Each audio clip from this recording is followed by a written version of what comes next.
கரூரில் ஏற்பட்ட கூட்ட நெரிசலில் உயிரிழந்த துயர சம்பவத்தால் கரூரே ஆழ்ந்த வேதனையில் இருக்கிறது.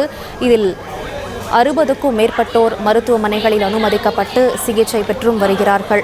அரசியல் தலைவர்கள் பலர் இரங்கல் தெரிவித்து வருகின்றனர். குடியரசுத் தலைவர் திரௌபதி முர்முவும் இரங்கல் குறிப்பு தெரிவித்திருக்கிறார். இதையடுத்து சென்னை தலைமைச் செயலகத்தில் முதலமைச்சர் மு.க. ஸ்டாலின் தலைமையில் ஆலோசனையானது நடைபெற்று வருகிறது. இந்த ஆலோசனைக் கூட்டத்தில் அமைச்சர்கள் கே.என். நேரு, ஏடிஜிபி ஆகியோருடன் முதலமைச்சர் ஆலோசனையை மேற்கொண்டிருக்கிறார். விவரங்களை செய்தியாளர் ராஜகுமரன் தொடர்ந்து வழங்க கேட்கலாம்.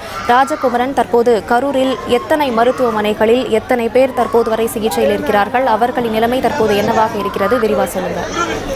உயிரிழந்தவர்களுடைய எண்ணிக்கை 34ஆக இருக்கின்றது. ஒட்டுமொத்தமாக மருத்துவ சிகிச்சைக்காக அரசு மருத்துவமனையிலே அனுமதிக்கப்பட்டவர்களின் எண்ணிக்கை என்றால் கிட்டத்தட்ட ஒரு 74 பேர் என்று தெரிய வந்திருக்கின்றது. அதிலே 33 பேர் உயிரிழந்திருக்கின்றார்கள். 4ற்கும் மேற்பட்டோர் தற்பொழுதும் கவலைக்கிடமாக இருக்கின்றார்கள் என்ற விவரம் தெரிய வந்திருக்கின்றது.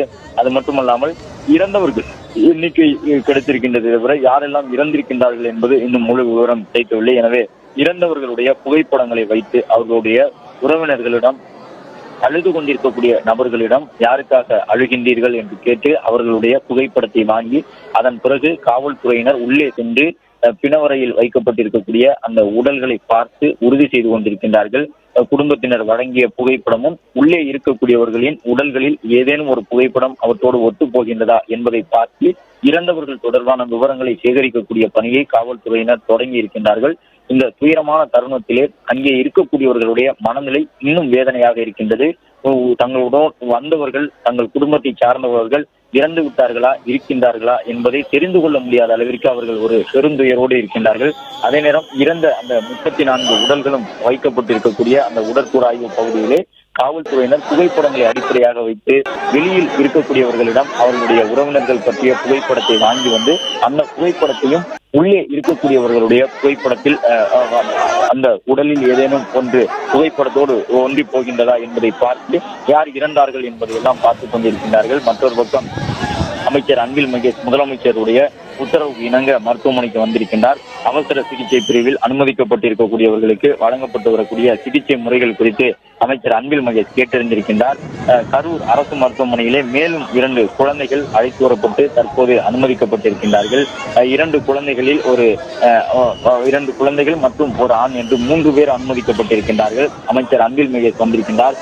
திருச்சி, மதுரை, கோவை, ஈரோடு, சேலம், நாமக்கல், கள்ளக்குறிச்சி, விழுப்புரம் உட்பட 10க்கும் மேற்பட்ட மாவட்டத்தில் இருக்கக்கூடிய அரசு மருத்துவமனை மற்றும் மருத்துவக் கல்லூரி மருத்துவமனைகளில் இருந்து 150க்கும் மேற்பட்ட மருத்துவர்கள் கரூர் அரசு பொது மருத்துவமனைக்கு விரைந்து வருவதற்கான ஒரு அதிரடி உத்தரவினை சுகாதாரத்துறை சார்பில் பிறப்பித்திருக்கின்றார்கள். எனவே அயல் மாவட்டங்களில் இருக்கக்கூடிய அயல் மாவட்ட மருத்துவ பணியாளர்களும் உடனடியாக கரூருக்கு வர வேண்டும் என்று உத்தரவு பிறப்பிக்கப்பட்டிருக்கின்றது. அதே போன்று அருகில் இருக்கக்கூடிய மாவட்டங்களிலுடைய 108 ஆம்புலன்ஸ் வாகனங்களும் கூட உடனடியாக தற்பொழுது அங்கே கொண்டு வரப்பட்டிருக்கின்றன. முக்கியமான அரசியல் கட்சியினுடைய தலைவர்களும் தங்களுடைய சுற்றுப்பயணங்களுக்கு அரசு உரிய முறையில் சிகிச்சை அளித்து அவர்களை காப்பாற்ற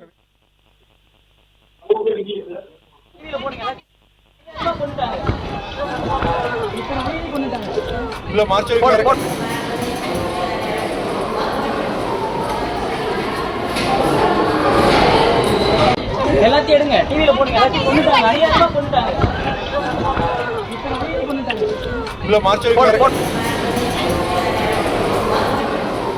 பிளே ஸ்டோர் மற்றும் ஆப் ஸ்டோரில் இருந்து பாலிமர் செயலியை QR கோடு மூலம் பதிவிறக்கம் செய்யுங்கள். செய்திகளை உடனுக்குடன் பெறுங்கள்.